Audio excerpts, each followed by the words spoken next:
Meanwhile, in Washington, the House Oversight Committee's investigation into the Biden family business takes a new turn as records reveal payments from people with ties to the Chinese Communist Party. Listen. They started wiring money to Biden family members, plural. And there were 3 different Biden family members that received a cut from that $3 million, including a new Biden family member that's never before been included in any of these investigations. Grace Curley is the host of the Grace Curley Show. Congrats to you on finding a show that had your exact name in the title, and she joins us now. Grace, by the time this onion is unpeeled, how deep will the Biden family entanglements go? It's such a good question. I mean, this is one of the first invoices that we've heard about since the Treasury gave access to the committee, gave them a lot of these invoices and files. And I think that if this is the first we're seeing, this is a very tangled web.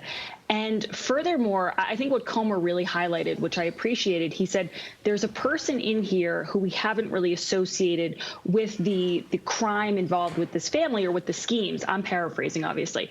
And so I'm curious who that is. I tend to think it might be a female in the Biden family, but that's just pure speculation. But the fact is we need to know what this person got in exchange for a cut of this $3 million wire. And when you look at all of the records that this Oversight Committee is about to get, and you look at the history of the Biden family, I don't think this is a family full of criminal masterminds. If you look at Hunter Biden and his laptop, this is a family that doesn't seem to cover their tracks. I think there's an arrogance involved. I think they leave a paper trail, and I think there's so much more to this story. Yeah, like they're above the law. But my biggest question is about the Treasury Department. You know, Comer tried for a long time to get these documents. But does this to you show that yet another government agency just feels like they show bias against the GOP? Absolutely. I think that's a great point. Because you see these headlines, the Treasury gives access after 2 months of dragging their feet and 2 months of stalling, and finally gives the Oversight Committee access. This is something they should have been able to do in a couple of hours. I don't understand why it required all of this time, but like you said, it makes people skeptical of these agencies that are supposed to be nonpartisan, that they seem to be playing politics with something that the American people deserve to finally have the truth on. And to your point, you're talking about the administrative state. It also seems congressional Democrats have known about this Biden family entanglement for years. And that's why they've been closing ranks so much around Joe Biden and his family over the course of these last 2 years. But this is serious stuff. A Biden business associate accepting at least $3 million from a Chinese energy company. This, according to Congressman Comer, and leading to this discussion we're having now. How much of a security nightmare will the Biden influence peddling machine ultimately turn out to be when all the facts are laid bare?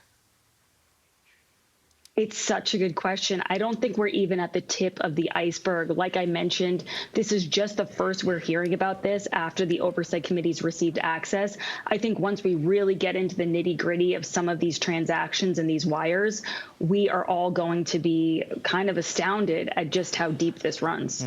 Well, none of this. Environmental groups are suing the Biden administration in an attempt to stop the Willow Oil Project. They say, quote, no single oil and gas project has more potential to set back the Biden administration's climate and public lands protection goals than Willow. So my question to you, Grace, is all of this happening and really all this heckling and now these lawsuits from these progressives coming because Biden is essentially talking out of both sides of his mouth, trying to keep everybody happy. And really, it just makes no sense. There's no rhyme or reason to what he's doing, approving this, but shutting down other things. Yeah, that's exactly what I was thinking. He's trying to make everybody happy, but really he's just ticking everybody off. I mean, you take this situation where he says, we're going to approve the Willow Project, and he's clearly trying to make it seem leading into 2024 that he can be a little bit more moderate, a little bit more rational on the front of oil and energy. But at the same time, he says to these progressive radicals who are very used to getting exactly what they want, he says, well, we're blocking blocking off millions of acres of future drilling in other places in Alaska. That's not going to work. These groups are not used to compromise. They're not used to going along to get along. They're used to this administration kowtowing to their every demand. So I don't think that this is going to calm anyone down or really make anybody happy. I think now what he's managed to do is look like he's betraying the radical left, and he's, I guess, giving the right a little bit more, but not enough to make up for the last couple of years of the United States being so dependent on the whims of OPEC and on the whims of other countries. Is this a harbinger of the Democratic infighting we can expect between now and Election Day 2024?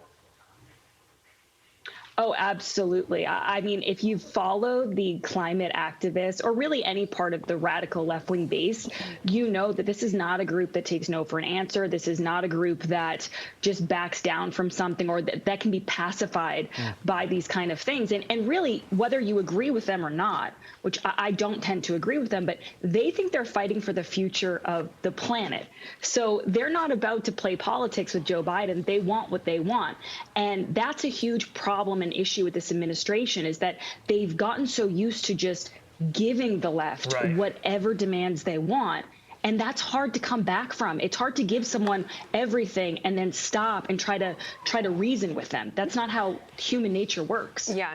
It doesn't make any sense because I don't know where they think we're going to get the lights turned on from. I mean, but, you know, whatever. It takes all kinds to make the world go round. Grace Curley, thank you so much for your time. Grace. I'm Steve Ducey. I'm Brian Kilmeade. And I'm Ainsley Earhart. And click here to subscribe to the Fox News YouTube page to catch our hottest interviews and most compelling analysis.